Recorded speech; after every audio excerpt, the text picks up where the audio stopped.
اور اگلی بات یہ ہے کہ یہ واقعہ قرآن کے اسلوب سے بھی بہت دور بعید ہے. قرآن کے اسلوب سے یہ واقعہ میل نہیں کھاتا کہ واقعہ عمر کو ان آیات کا شان نزول قرار دیا جائے. ٹھیک ہے. اب دیکھیں مقدمہ لے کر بشر نامی منافق اور یہودی یہ دو حضرت عمر کے پاس چلے گئے. صرف دو آدمیوں کا قضیہ تھا. یہ تو نہیں تھا نا کہ دو بستیاں آپس میں لڑ پڑی تھیں. دو آدمیوں کا قضیہ تھا. سادہ ماحول تھا. دو آدمی تھے. ٹھیک ہے. لیکن آیات سورۃ النساء کی جو آیت نمبر 60 سے لے کر 68 تک کا جو اسلوب ہے وہ تو بتاتا کہ یہ دو آدمیوں کا قضیہ نہیں تھا. وہ تو جمع کے صیغے ہیں. یزعمون، آپ دیکھتے نہیں ان لوگوں کو جو دعویٰ کرتے ہیں ایمان کا، یریدون، اور چاہتے ہیں کہ وہ فیصلے مقدمات یہودیوں کی عدالت میں لے جائیں. وقد امروا، جبکہ ان سب کو منع کیا گیا کہ طاغوت کا انکار کریں. ٹھیک ہے. وَإِذَا قِيلَ لَهُمْ تَعَالَوْا إِلَىٰ مَا أَنزَلَ اللَّهُ، جب انہیں کہا جاتا ہے، ان منافقین کو جمع کا صیغہ ہے کہ بھائی آؤ اللہ کے رسول کے پاس فیصلوں کے لیے، تو رَأَيْتَ الْمُنَافِقِينَ يَصُدُّونَ عَنْكَ صُدُودًا، آپ منافقین کو دیکھیں گے، یہاں بھی جمع کا صیغہ ہے کہ رسول کی عدالت میں کتراتے ہیں، اور صدودا مصدر خاص طریقے سے کتراتے ہیں کہ ان کا کترانا پتہ نہ چلے بہانے سے. اللہ اکبر. سارے جمع کے صیغے ہیں. پھر آگے بھی دیکھیں فَكَيْفَ إِذَا أَصَابَتْهُمْ مُصِيبَةٌ، پھر کیا حال ہوا ان کا جب ان پر مصیبت پہنچی. یہاں بھی جمع کا صیغہ ہے. مصیبت کی ہم انشاءاللہ تشریح کریں گے، آپ کو بتائیں گے. ٹھیک ہے. بِمَا قَدَّمَتْ أَيْدِيهِمْ، خود ان کے کرتوتوں کی وجہ سے جمع کا صیغہ ہے. ثُمَّ جَاءُوكَ، پھر یہ سب آئے دوڑتے ہوئے، يَحْلِفُونَ، قسمیں کھاتے ہوئے، جمع کا صیغہ ہے. ٹھیک ہے. بالخصوص آگے جو لفظ ہے ان اردنا الا احسانا و توفیقا، کہ ہم جو آپ کی عدالت کو چھوڑ کے گئے تھے تو ہماری نیت غلط نہیں تھی. اب اگر یہاں عمر کا منافق کو قتل کر دینے کا واقعہ درست تسلیم کر لیا جائے، ٹھیک ہے، درست تسلیم کر لیا جائے، تو دیکھیں یہاں بالکل فٹ نہیں بیٹھتا. ایک تو جمع کے صیغوں کی وجہ سے فٹ نہیں بیٹھتا، پھر قرآن کا ان اردنا دیکھیں، ان اردنا الا احسانا و توفیقا. آپ سے فیصلہ لینے کے پاس جب ہم حضرت عمر کے پاس چلے گئے تو وہاں ہمارا کوئی نیا فیصلہ لینا مقصود نہیں تھا، بلکہ ان دونوں کے درمیان صلح صفائی مقصود تھی. جو جھگڑا ہوا تو ہم جو گئے تھے ان کے پاس، ان اردنا الا احسانا و توفیقا، ہم حضرت عمر کے پاس جب گئے آپ سے فیصلہ لینے کے بعد تو ہمارا مقصد کچھ اور نہیں تھا، بلکہ صلح صفائی مقصد تھی، کوئی نیا فیصلہ لینا مقصد نہیں تھا. اب آپ دیکھیں حضرت عمر کے پاس جانے والے تو منافق اور یہودی دو تھے. اگر کسی کو تسلیم کر لیا جائے، منافق تو قتل ہو گیا تو عمر نے قتل کر دیا، اگر کسی کو تسلیم کر لیا جائے، رہ گیا یہودی تو خود تو نہیں گیا تھا، وہ منافق لے کے گیا تھا. تو یہودی خود کیسے کہہ سکتا ان اردنا الا احسانا و توفیقا، ہم تو عمر کے پاس کیا کہتے ہیں صلح صفائی کے لیے گئے تھے. یہودی تو ویسے ہی مسلمان نہیں تھا، تو یہودی پر تو اسلام کا اعتراض ہی نہیں بنتا تھا کہ بھائی تم ہمارے پاس اپنے مقدمات کیوں لے کے نہیں آتے. یہودی تو یہودیوں کے پاس جائیں گے اپنے مقدمات کے لیے. اعتراض تو منافق پر بنتا تھا جو اوپر سے مسلمان تھا، بھائی تم کیوں گئے اللہ کے رسول کے فیصلے کو منظور نہ کر کے. ٹھیک ہے. تو منافق تو قتل ہو گیا، یہودی بچا. یہودی پر تو اعتراض ہی نہیں آتا تھا کہ وہ آگے سے جواب دے ان اردنا الا احسانا و توفیقا. اب تو کوئی بچا ہی نہیں تو جو یہ کہے ان اردنا الا احسانا و توفیقا، کہ ہم تو حضرت عمر کے پاس صرف باہم صلح کے لیے گئے تھے، موافقت کے لیے گئے تھے. جب یہ بچا ہی نہیں تو واقع عمر یہاں فٹ کیسے کر سکتے ہیں؟ الا یہ کہ وہ کہتے ہیں نا کہ ملا باشد کے چپ نہ شود، کہ الا یہ کہ کوئی تعویلات باردہ پیش کرے، ٹھنڈی تعویلات پیش کرنے. نہیں جی، قضیہ تو دو آدمیوں کے درمیان تھا، لیکن دونوں کی جو قومیں تھی وہ ایک دوسرے کے ساتھ تھے، رشتہ دار ساتھ تھے، مجمع گئے تھے. یہ خواہ مخواہ کی باتیں، ان کی کوئی حیثیت نہیں اگر کوئی یہ باتیں کرے. ٹھیک ہے. تو قرآن کا اسلوب جو ہے وہ بھی شان نزول کے حوالے سے شان نزول اور قرآن کا اسلوب فٹ نہیں ہوتا، مطابقت نہیں کھاتا، بہت دور کی بات. ٹھیک ہے جی. بلکہ ان آیات کے جمع کے صیغے اس حقیقت پر دلیل ہیں کہ طاغوت کے پاس مقدمہ لے جانے میں صرف 2 آدمی ملوث نہیں تھے، بلکہ منافقین کا کم و بیش پورا طبقہ ہی ملوث تھا۔ ٹھیک ہے، یہ تو قرآن کی آیات بتاتی ہیں، الم تر الی الذین یزعمون یریدون وقد امروا تعالوا وَإِذَا قِيلَ لَهُمْ تَعَالَوْا إِلَى مَا أَنزَلَ اللَّهُ وَإِلَى الرَّسُولِ پھر رَأَيْتَ الْمُنَافِقِينَ يَصُدُّونَ عَنْكَ صُدُودًا إِذَا أَصَابَتْهُمْ مُصِيبَةٌ بِمَا قَدَّمَتْ أَيْدِيهِمْ أُولَٰئِكَ الَّذِينَ يَعْلَمُ اللَّهُ مَا فِي قُلُوبِهِمْ وَلَوْ أَنَّا كَتَبْنَا عَلَيْهِمْ أن اقتلوا انفسکم فلا وربک لا یؤمنون حتی یحکموک فیما شجر بینہم۔ یہ تمام جمع کے صیغے دلالت کرتے ہیں کہ قضیہ 2 آدمیوں کے درمیان نہیں تھا، بلکہ منافقین کا کم و بیش سارا طبقہ ہی اس میں ملوث تھا کہ وہ اوپر سے مسلمان تھے، لیکن اپنے معاملات کو فیصلہ کے لیے اور اپنے مقدمات کو فیصل کرنے کے لیے یہودیوں کی عدالت میں طاغوت کے پاس وہ جاتے تھے۔ یہ 2 آدمیوں کا قضیہ نہیں تھا، یہ تو قرآن کریم کا اسلوب بتاتا ہے۔ قرآن کریم کے اس اسلوب کو سامنے رکھنے کے بعد میں نے ایک اردو تفسیر کے اندر حضرت سواتی صاحب کی معالم العرفان کو دیکھا، تو اس میں آخر میں یہ بھی لکھا ہوا تھا کہ بعض روایات میں یہ چیز موجود ہے کہ اکثر منافقین اپنے معاملات یہودیوں کی عدالت میں لے جاتے تھے۔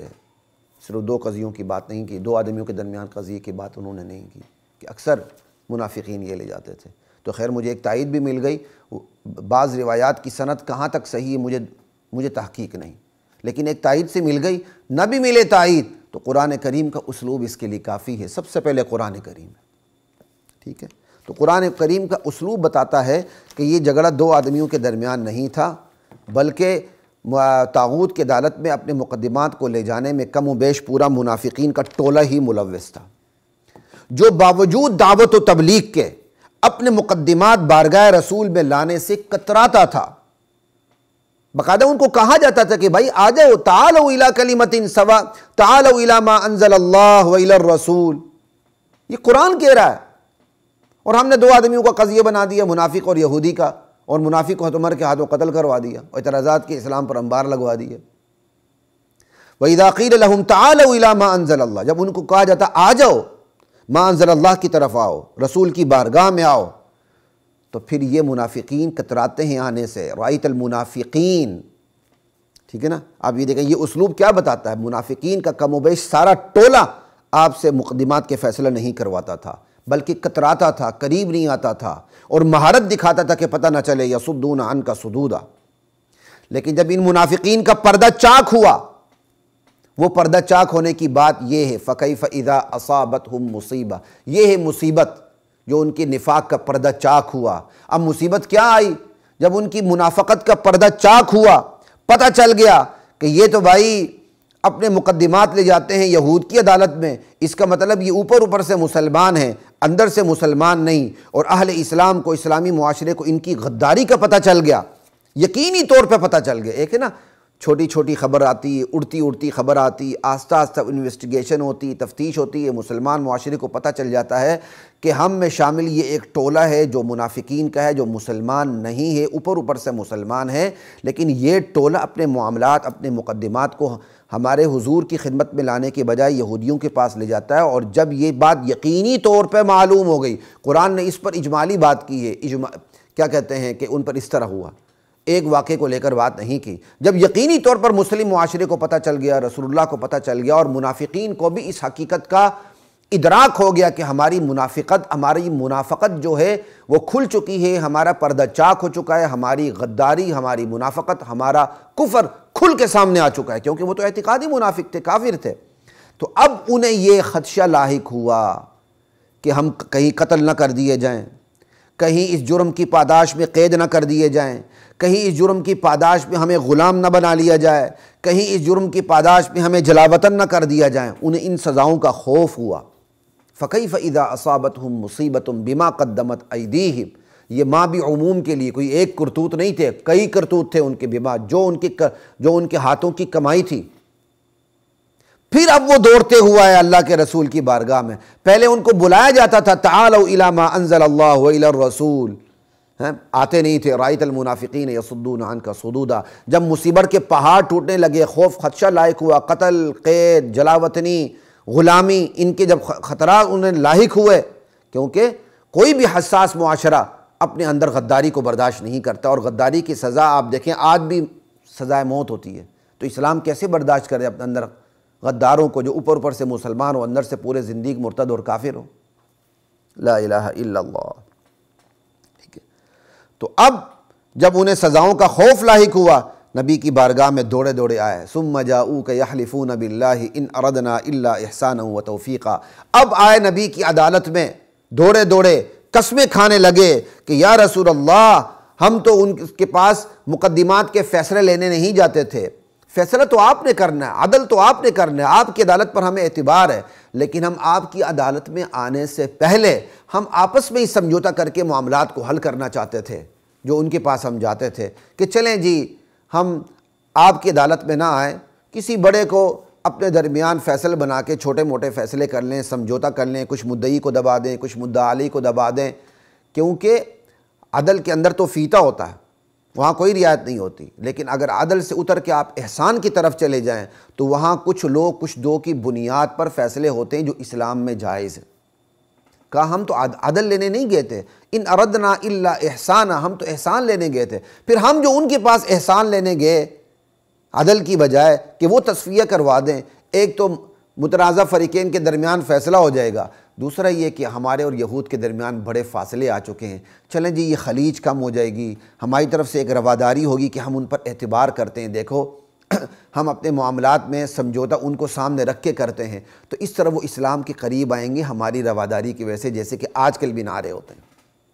ایک تو ہمارے درمیان، ہمارے بندوں کے درمیان صلح ہو جائے گی، اور دوسری بات یہ ہے کہ اس طرح موافقت پیدا ہو جائے گی، یہود اسلام کے قریب آئیں گے اور ان کو اسلام کا پیغام سننے میں مدد ملے گی۔ یا رسول اللہ ہم عدل لینے نہیں گئے تھے، ہمیں تو آپ کی عدالت پر پورا اعتماد ہے، یہ تو ہم سمجھوتا کرنے گئے تھے کہ فریقین کے درمیان سمجھوتا ہو جائے احسان کی سطح کے اوپر، اور وہ لوگ اسلام کے قریب ہو جائیں۔ سمجھا؟ ان اردنا الا احسانا و توفیقا۔ قرآن کریم نے ان کے بارے میں کیا کہا؟ کہ یہ آپ کو یہ کہتے ہیں اولئک الذین یعلم اللہ ما فی قلوبہم، یہ وہ کم بخت ہیں کہ ان کے دلوں میں جو چیز چھپی ہوئی اللہ خوب جانتا ہے۔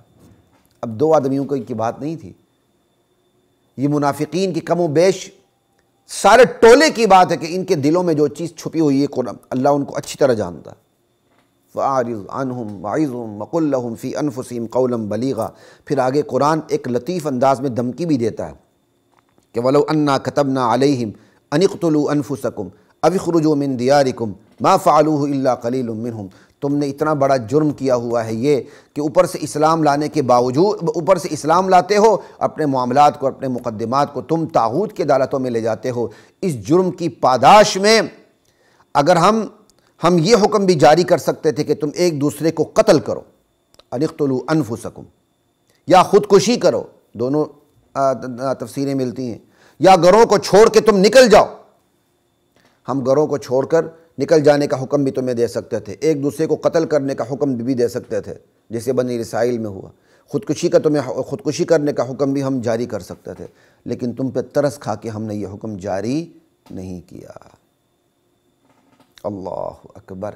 تو قرآن کریم کا یہ سارا اسلوب بتاتا ہے کہ یہ جو کام تھا طاغوت کی عدالتوں میں جانے کا، یہ ایک عد کوئی واقعہ نہیں تھا، یا حضرت عمر کے پاس جو منافق آیا تھا اور یہودی تھا اس کا واقعہ نہیں تھا، بلکہ یہ منافقین کی عمومی روش تھی جسے قرآن نشانے پہ رکھتا۔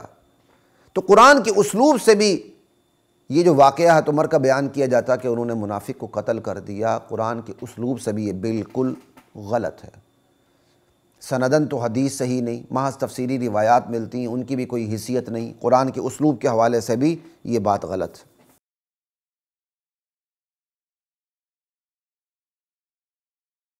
وَلَقَدْ أَنزَلْنَا